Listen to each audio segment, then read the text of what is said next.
Assalamualaikum warahmatullahi wabarakatuh. Saya Devani Gagarin. Di sini saya akan menjelaskan tentang metabolisme lemak.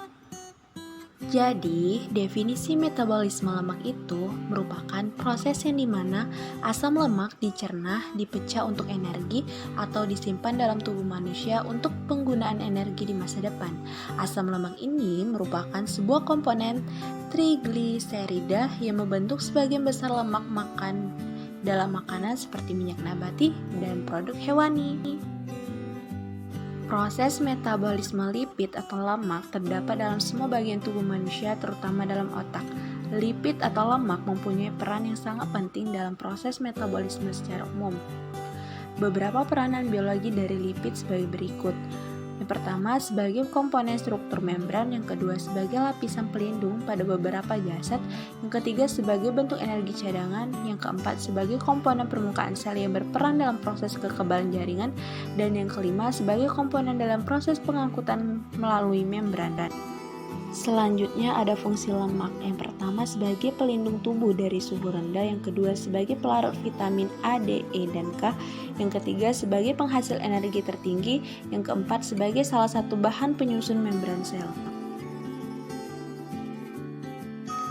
Jenis-jenis lemak. Yang pertama lemak sederhana. Lemak sederhana tersusun oleh trigliserida yang terdiri dari 1 gliserol dan 3 asam lemak. Contoh, senyawa lemak sederhana adalah lilin, malam atau plastisin atau lemak sederhana yang padat pada suhu kamar, dan minyak atau lemak sederhana yang cair pada suhu kamar. Yang kedua, lemak campuran. Lemak campuran merupakan gabungan antara lemak dengan senyawa bukan lemak. Contoh lemak campuran adalah lipoprotein atau gabungan antara lipid dan dengan protein.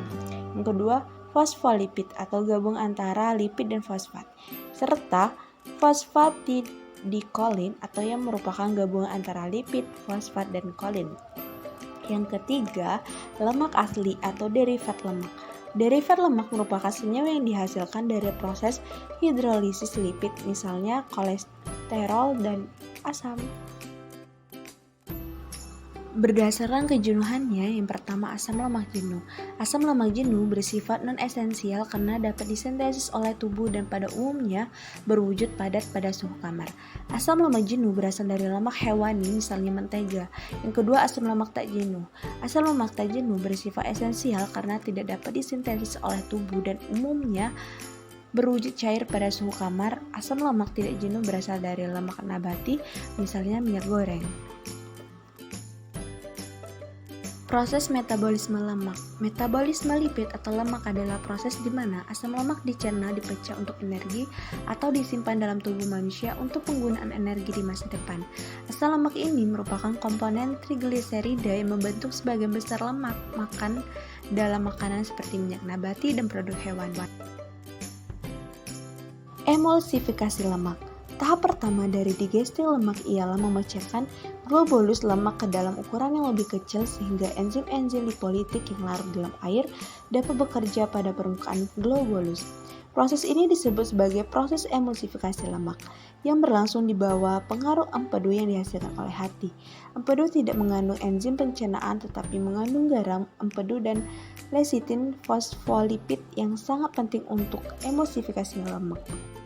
Jadi dapat disimpulkan bahwa metabolisme lemak merupakan proses yang dimana asam lemak dicerna, dipecah untuk energi atau disimpan dalam tubuh manusia untuk penggunaan energi di masa depan.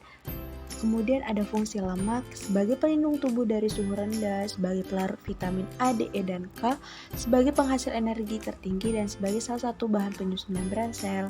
Kemudian ada jenis-jenis lemak, lemak sederhana, lemak campuran, dan lemak asli. Baik, itu saja yang saya sampaikan. Saya akhiri. Wassalamualaikum warahmatullahi wabarakatuh. Terima kasih.